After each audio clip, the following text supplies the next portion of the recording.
You guys, you know, on Thursdays we have our episodes of Rooted. So the woman you're about to meet, 24 years ago, she was arrested and jailed for teaching women how to braid hair in Texas without a cosmetology license. Now, she's been fighting for the right to continue doing so ever since that happened. That's until 2015, when a federal judge said the requirements by the state of Texas were unconstitutional. In this Rooted segment, meet the woman who has made it possible for thousands to be able to practice and teach natural hair braiding without a state mandated license.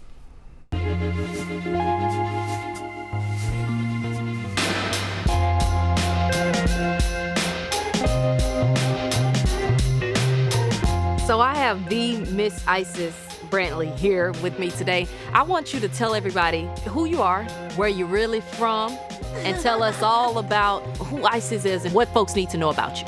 I'm from South Dallas. I was raised by a single parent who was 14 when she had me. By the time she was 27, she had all 5 of her children. So I came from a very low income, disenfranchised community, but with very, very high morals and values. I mean, if you run out of eggs, you could go next door. If you needed somebody to cornrow your hair, you could go next door. Even though the creamy crack was strong in our community and who we thought we should be trying to look like was there, but we still held on to something that was very strong in our roots. It was our culture. I think that people should know that I am also a mother of 5 children, and I single-handedly raised them through my ordeal with the state of Texas. I stood on the front line by myself, and I didn't give up. And that came from who I am, my mom. I want you to explain that case more. Explain that case and tell folks why you had to stand up during that time, what was happening during that time, and also the law that was passed because of the work that you did. So it was against the law to twist, lock, and braid hair without a European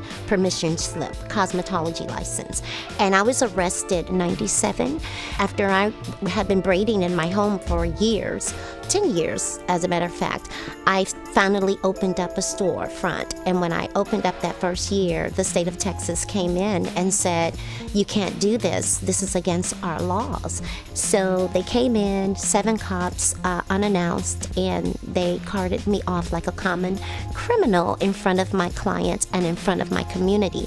I thought it was important to fight and stand because I didn't know anything else to do. Tell me about the law that was passed. During the 10 years of back and forth in courts with them and sessions with them, they decided, well, we can't find anybody to teach you ancestral braiding. At this time, a lot of young people that were wanting to learn braiding, they were upset because they had been going to the cosmetology schools that were mostly European, and they couldn't learn the twists, they couldn't learn the coils, they couldn't learn the techniques that they were interested in. And so then they started fighting back with the state as well. In 2007, they decided, well, we can't find anyone to teach you, and you've already trained over 1,100 women in the state of Texas, and I had already trained them, so they said, we're going to grandfather you. What was that second law you said that was passed? The second law, so they said, you're grandfathered and you don't need a license, and you can't teach. You absolutely cannot teach braiding, because in order for you to teach braiding, you have to go to barber college, and you have to have over 2,500 hours,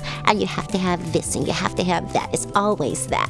And I was still teaching and sharing the art with the community. And so they took me to court and said, you know, you can't do this. And luckily, Judge Sam Cooks ruled in court that it was unconstitutional to stop me from doing something that was older than he was. And he, at the time, he was 76. He said, this is an old, ancient art form, and it's unconstitutional to deny her.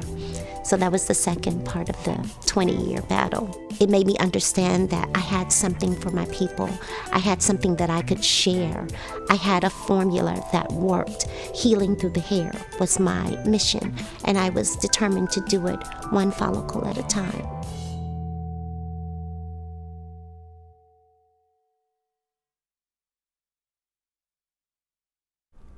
Let me tell you something, Isis, you got the whole studio talking about the work that you've done, and I'm sure a lot of folks will be talking about it online. If you missed any of that, Isis will join me. You guys know we have a show that we do on Facebook right after daybreak ends, 7:05 a.m. Join us on Facebook. I will be talking to Isis Brantley live. Sonia, back over to you. Wow, what a phenomenal woman. Tashara, thank you.